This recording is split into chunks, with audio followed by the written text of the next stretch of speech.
Hello दोस्तों, नमस्कार। मेरा नाम है महेश शर्मा और मैं राजनीतिक और सामाजिक मुद्दों पर अपनी बात रखने की कोशिश करता हूं। दोस्तों, इस वर्तमान समय में वक्फ बोर्ड का मुद्दा बहुत ही हॉट केक है और हर जगह सुर्खियों में है। हम में से बहुत सारे लोग जानना चाहते हैं कि आखिर ये वक्फ बोर्ड का मुद्दा है क्या, जो इतना हॉट केक है और इसका विरोध भी हो रहा है और बहुत लोग इसके पक्ष में भी हैं।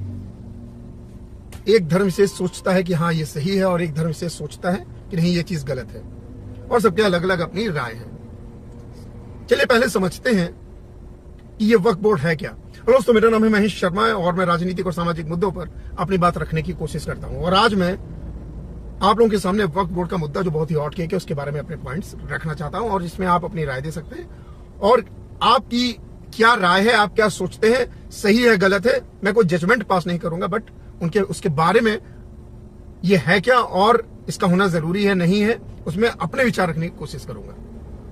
सबसे पहले ये समझते हैं कि वक्फ बोर्ड है क्या।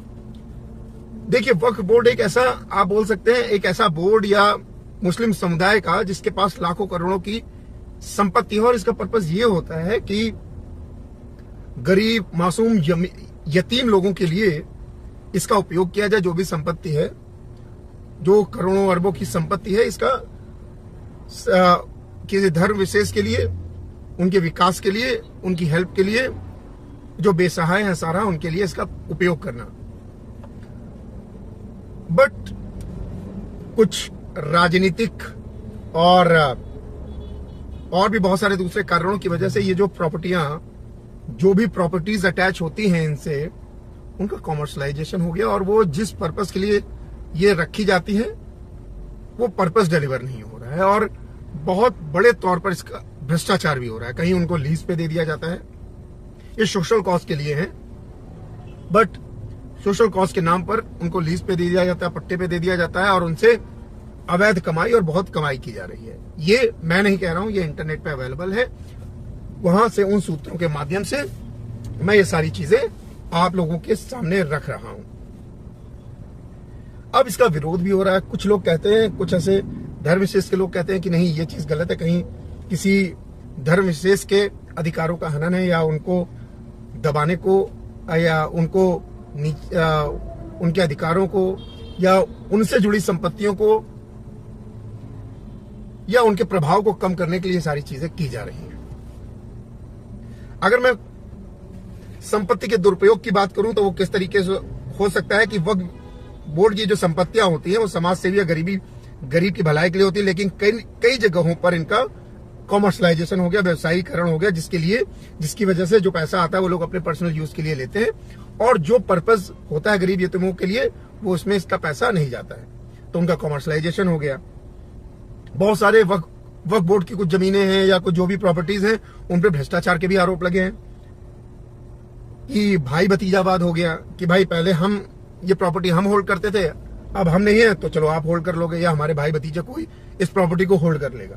इस तरीके की चीजें हैं। जमीनों को गलत तरीके से लीज पे दे दिया जाना, मैगी अरबों खरबों की जमीनें हैं, उनको करोड़ों की जमीनें हैं, उनको लीज पे दे दिया जाना, और उनके बारे में कोई पूछना, क्योंकि वो वक्फ बोर्ड की जमीन है तो उनको कोई पूछता भी नहीं है। और इसके पीछे कोई अधिकृत कोई ऐसा कानून भी नहीं था मेरी नजर में कि उनके ऊपर कुछ कंट्रोल किया जा सके, जिसकी वजह से भ्रष्टाचार पनपता रहा है और बढ़ता जा रहा है। और इनके कुछ ऑफिशियल रिकॉर्ड्स भी ऐसे कुछ नहीं है जहां पे कुछ ट्रांसपेरेंसी हो। ये मैं नहीं कह रहा हूं, मैं फिर बोल रहा हूं, ये मैं नहीं कह रहा हूं, जो भी इंटरनेट पे अवेलेबल है उनके आंकड़ों के आधार पर मैं आप लोगों के सामने ये बातें रख रहा हूं। तो इनके जो भी रिकॉर्ड्स हैं उनकी कुछ पारदर्शिता नहीं है, और पारदर्शिता ना होने की वजह से इनका अगर कोई डिजिटल रिकॉर्ड होता है या कुछ ऑफलाइन रिकॉर्ड भी ऐसा कुछ होता है जिसको देख करके ये कहा जा सकता है हाँ कि हाँ ये प्रॉपर्टी इस पर्पस के लिए या इस बंदे के नाम, या कुछ ऐसा होता जिससे उसका कुछ रेफरेंस मिल सकता है, बट वहां पर कोई भी ऐसा कोई रिकॉर्ड नहीं है। तो जहां पर जो मनाया उस तरीके से उनको हथिया लिया गया। लोग कहते हैं, ये मैं नहीं कह रहा हूं। और अवैध कब्जे बहुत सारे हो गए, और बहुत सारे अवैध कब्जे हुए, और उनको सीधे उन प्रॉपर्टीज को बोर्ड से अटैच कर दिया गया। तो जब आपके पास कोई रिकॉर्ड नहीं होंगे, आपको जो जमीन पसंद आई आपने उसको डायरेक्टली बोर्ड से अटैच कर दिया, और इसकी वजह से जो दमदार या रसूख वाले लोग हैं वो इसका गलत फायदा भी उठाते हैं, और इसमें दबे कुचले लोगों के लिए, या दबे गरीब वर्ग के लिए, या यतीम वर्ग के लिए, या ऐसे जो लोअर क्लास है या जो अनप्रिविलेज्ड है, जिसके लिए जो इसका उपयोग होना था वो तो दूर दूर तक कुछ दिखता ही नहीं, और केवल जो मालदार या रसूखदार लोग हैं वो इसकी रबड़ी खा रहे हैं, मलाई खा रहे हैं। तो ये भी एक पर्पज है। और कई बोर्डों पर तो राजनीतिक हस्तक्षेप के आधार पर यह देखा गया है कि यहाँ पर पक्षतापूर्ण और अल्पसंख्यक समाज के हितों के खिलाफ भी चीजें होती है। खुद उस समुदाय विशेष के लोग भी, कुछ, सब नहीं, कुछ उस समुदाय विशेष के लोग भी बोर्ड के इस टाइप की फंक्शनल व्यवस्था पर, इस टाइप के जो उनका पूरा एग्जीक्यूशन है, जिस तरीके से प्रॉपर्टीज को अटैच कर दिया जाता है, वो भी इसके खिलाफ है। क्योंकि जब देखते हैं कि यार कि हमारे नाम पर ये बिल फाड़ा जा रहा है बट हमको इससे कोई बेनिफिट नहीं मिलता है, और जब कोई बेनिफिट भी नहीं मिलता और दिखने में लगता है कि भाई एक विशेष समुदाय को इससे कुछ फायदा हो रहा है, तो फिर जब हमें कोई फायदा नहीं हो रहा तो इससे बेटर है कि इसके लिए कोई कानून बनाया जाए और ये जो भ्रष्टाचार खुले तौर पर हो रहा है उस पर लगाम लगाई जाए। ये मैं नहीं कह रहा हूं, ये इंटरनेट पे अवेलेबल है, उसके माध्यम से ये सारी चीजें मैं कह रहा हूं।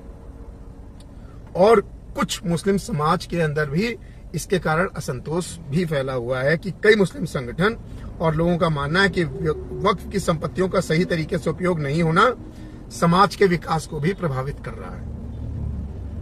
अब सरकार इस पर कानून लाई है कि भाई जो पहले किसी भी प्रॉपर्टी को कोई अच्छा लगा तो उस प्रॉपर्टी को अवैध कब्जे करा करके जो भी रसूख लोग हैं किसी तरीके से उसको डायरेक्टली बोर्ड से अटैच कर दिया गया, तो उस पर लगाम लगाने के लिए, उस पर कंट्रोल करने के लिए ये कानून काम करेगा कि जो अवैध संपत्तियों पर, जो अवैध कब्जे होते थे उन पर कंट्रोल होगा, उन पर लगाम लगाई जाएगी, और जो प्रॉपर्टीज गरीब या यतीमों के लिए यूटिलाइज की जा सकती है उसका कुछ ऐसा, और जो व्यवसायीकरण हो रहा था उस पर लगाम लगाई जा सकेगी। तो ऐसा नहीं होगा कि हमको कोई, हम जा रहा है राह चलते हमको कुछ जमीन अच्छी दिखी, हमने सोचा चलो इस प्रॉपर्टी में यहाँ पे कुछ ऐसा कर देंगे और इस प्रॉपर्टी को हम बोर्ड से अटैच कर देंगे। तो उन चीजों पर लगाम लगाने के लिए शायद कानून लाया जा रहा है। बाकी ये मेरी पर्सनल राय नहीं है, ये सब इंटरनेट पे अवेलेबल है, उसके माध्यम से जो वहां पर मेंशन किया गया है वही चीजें मैंने आपके साथ में रखी। आप क्या सोचते हैं, आपका मानना क्या है? और बायस ना होकर के, धर्म बायस ना होकर के, जिस भी आप हिंदू हो, मुस्लिम हो, किसी भी धर्म के हो, न्यूट्रल ग्राउंड्स पे आपकी क्या राय है वो राय जरूर दीजिए। ऐसा नहीं कि आप मुस्लिम है तो आप बोलेंगे गलत हो रहा है, आप बोलेंगे हिंदू तो आप बोलेंगे नहीं सही हो रहा है। न्यूट्रल ग्राउंड्स पे आपकी क्या राय है, अपनी राय जरूर दीजिए। और फिर मिलते हैं किसी दूसरी वीडियो के साथ। मेरे हिसाब से जो गलत है वो गलत है, जो सही है वो सही है, और अगर हम कुछ बेहतर कर सकते हैं अपने समाज के लिए तो हमको जरूर करना चाहिए। हम किसी भी धर्म विशेष समुदाय से हों उससे कोई फर्क नहीं पड़ता, बट किसी भी धर्म या समुदाय के लोग अगर हम देखते हैं अनप्रिविलेज्ड हैं तो हमको आगे बढ़ करके उनका सहयोग करना चाहिए, और किसी भी तरीके से कुछ भी सहयोग अगर उनको अपलिफ्ट करने में अच्छा है तो जरूर आगे आना चाहिए और उनका सहयोग करना चाहिए। Thank you very much.